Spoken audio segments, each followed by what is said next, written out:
Ini kita akan mudah banget closing atau mendapatkan pelanggan. Laris lah istilahnya. Mereka beli ke toko kita, beli langsung satu kodi, dua kodi, satu lusin. Jadi satu spesial atau kelebihan keuntungan lah untuk kita.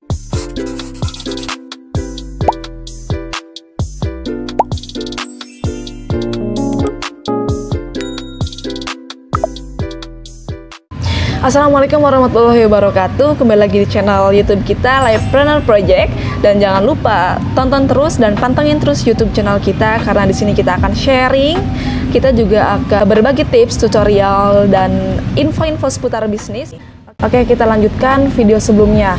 Untuk teman-teman yang nggak tahu nih video kita sebelumnya, bisa dicek di deskripsi karena kita udah siapkan di sana. Jadi ini banyak sekali teman-teman pribadi saya, teman-teman dekat saya yang memang bertanya nih, aku mau jualan online nih tapi gak tahu nih kira-kira mulai dari mana, kira-kira enaknya pemasaran di mana ya gitu kan. Wajar sih bingung karena memang banyak banget kan marketplace di Indonesia yang memang menyediakan space untuk kita bisa bebas berjualan di sana dengan efektif. Mungkin kalau misalkan buat teman-teman yang awal-awal belajar jualan online, biasa kita pasangkan produk kita di story ya, baik itu Facebook, WhatsApp, Instagram, atau di postingan-postingan pribadi kita. Sebenarnya boleh-boleh saja sih, cuman ya jangkauannya pasti sedikit lah, pasti jangkauannya ya memang orang-orang yang sudah memfollow kita atau followers kita. Jadi kita harus coba nih ke marketplace yang memang jangkauannya lebih luas, jangkauannya se Indonesia, bahkan bisa mencapai mancanegara. Misalkan di e-commerce nih. Untuk e-commerce sendiri kan kita coba ambil yang besar ya aja, yang rame gitu. Pertama ada Shopee, Tokopedia, ada Lazada, dan juga Blibli. Untuk Blibli sendiri kita kemarin udah kita coba sebelum lebaran itu, coba deh pasang produk di Blibli. Ternyata itu belum ada sistem COD atau bayar di tempat. Sedangkan kan enaknya kita itu cari yang memang sudah sepaket gitu. Di sana bisa transfer, bisa juga bayar di tempat. Ternyata belum menyediakan bayar di tempat. Akhirnya kita belum coba. Dan untuk teman-teman juga, fitur bayar di tempat ini sangat penting nih teman-teman, karena memang untuk di dunia online shop ini banyak sekali yang memang kepercayaan tuh kurang, karena ada beberapa oknum yang memang seller ya, yang memang seller nakal yang membuat kepercayaan pelanggan ini berkurang. Misalkan ketika sudah transfer tiba-tiba hilang, tiba-tiba diblok. Dan itu kenapa fitur bayar di tempat ini penting. Jadi untuk Blibli belum bisa kasih tutorialnya atau belum bisa ngebantu teman-teman nih buat buka toko di sana, karena memang kita sendiri juga belum di Blibli. Selanjutnya di Lazada nih. Untuk di Lazada sendiri kita udah coba, tapi di terakhir verifikasi kita gagal karena memang di sana ada satu yang emang belum kita penuhi syaratnya. Jadi kalau misalkan kita mau pasang produk atau kita mau buka toko online nih di e-commerce, kita itu kan harus verifikasi dulu data, baik itu profil, bahkan biodata toko, terus kayak tempat pemasaran di mana, toko kita alamatnya di mana, kita pakai kurir apa aja, dan terakhir ada rekening bank. Rekening bank ini kita gunakan agar ketika uang toko kita udah banyak, kita bisa ambil kan, biasalah lewat rekening. Rekening kita ini nggak bisa terverifikasi atau tidak diterima karena menggunakan rekening yang digital, sedangkan kita tidak ada buku tabungan karena sudah online, ternyata tidak bisa. Padahal emang eksis Lazada sampai sekarang ini masih banyak pelanggan-pelanggan setia, karena memang beberapa tahun lalu sebelum Tokopedia dan Shopee ada di atas, ini Lazada. Dan untuk Tokopedia dan Shopee, insya Allah nanti kita buatkan video khusus untuk membahas itu ya, dari mulai memasarkan, menaikkan produk, bahkan beriklan berbayar gitu. Dan untuk e-commerce sendiri, kalau menurut saya pribadi sih, kalau misalnya untuk pemula, bukan nggak boleh langsung terjun ke e-commerce, tapi kalau misalkan buat teman-teman yang memang mengambil barang dari orang, reseller atau dropshipper, lebih baik jangan dulu di e-commerce, karena memang di sana persaingannya sudah sangat ketat.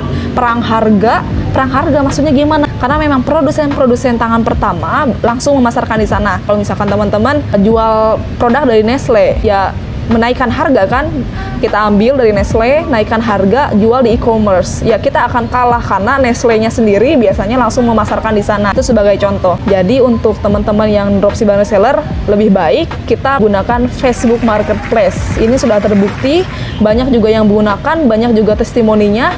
Kalau misalkan untuk reseller dropshipper pemula, ini sangat efektif. Jadi kenapa nih Facebook Marketplace berani kami jaminlah keberhasilannya? Karena banyak sekali pengguna Facebook aktif per bulannya. Kita ambil data di Januari 2021, ada 2,7 miliar orang yang aktif menggunakan Facebook per bulannya. Hal itu menjadikan Facebook sebagai sosial media terbesar di dunia, disusul YouTube ada pengguna aktif per bulannya 2,3 miliar dan juga WhatsApp 2 miliar. Ini sangat potensial bagi pemasaran, dan Facebook sendiri kita ada dua hal yang bisa kita lakukan ketika kita mempunyai akun Facebook. Pertama, ada Facebook pribadi yang ada beranda. Ada beranda di sana seperti biasalah, kita bisa pasang status, bisa story, postingan kayak gitu kan. Dan ada juga itu khusus untuk berbisnis. Di sana ada marketplace atau ada halaman Facebook, itu sudah sangat lengkap. Kelebihan lain di Facebook ini sangat memudahkan bagi siapa saja yang mau berjualan online. Tidak perlu verifikasi, tidak perlu memasang biodata, memasukkan rekening bank, itu tidak perlu. Oh iya, untuk video selanjutnya kita akan memberikan tutorial bagaimana cara memasarkan di marketplace Facebook, dan kita juga akan tes nih. Kalau misalkan kita pasangkan atau kita pasarkan produk jam 1 misalkan, kira-kira jam berapa nih kita dapat orderan, kita akan tes di video selanjutnya. Jadi jangan lupa pantengin terus channel kita. Di Facebook Marketplace ini kita akan mudah banget closing atau mendapatkan pelanggan. Laris lah istilahnya. Kalau misalkan kita berjualan atau memasarkan produk kita di e-commerce, di sana kita kurang spesifik. Coba deh teman-teman, mungkin di sini ada yang pernah memasarkan di Shopee biasanya. Jadi kita biasa posting barang, terus pasarkan juga dengan foto produk, terus tentukan juga deskripsi, tapi cukup di sana saja. Sedangkan kalau di Facebook, di sana kita bisa menentukan atau kita bisa bidik, istilah bisnisnya tuh bidik di kota mana kita akan memasarkan. Misalkan saya posisi di Bandung nih, terus yang potensial ini di Medan, kita pasarkan khusus kota Medan, itu bisa. Jadi lebih spesifik. Bahkan di sana kalau misalkan mempromosikan melalui Facebook berbayar, kita bisa bidik juga umurnya berapa, misalkan dari 30 sampai 50 tahun. Dan juga kita bisa pilih nih, karena kita misalkan memasarkan tunik atau baju perempuan, kita bisa bidik para pembeli atau calon customer perempuan. Jadi lebih spesifik kalau di Facebook. Jadi kalau di e-commerce, pasarkan produk beres, nggak ada kita memilih alamat dan lain sebagainya. Dan juga di Facebook ini rata-rata yang menggunakan ini orang-orang dewasa ya, orang-orang dewasa. Maksudnya mungkin ada yang sudah berumah tangga. Jadi mereka tuh kan anti ribet ya, kalau misalkan di e-commerce kan gak mau ribet atau pusing. Tapi kalau di Facebook kan mereka ketika berbelanja bisa langsung chat seller, jadi bisa diskusikan di sana lebih praktis, itu menurut mereka.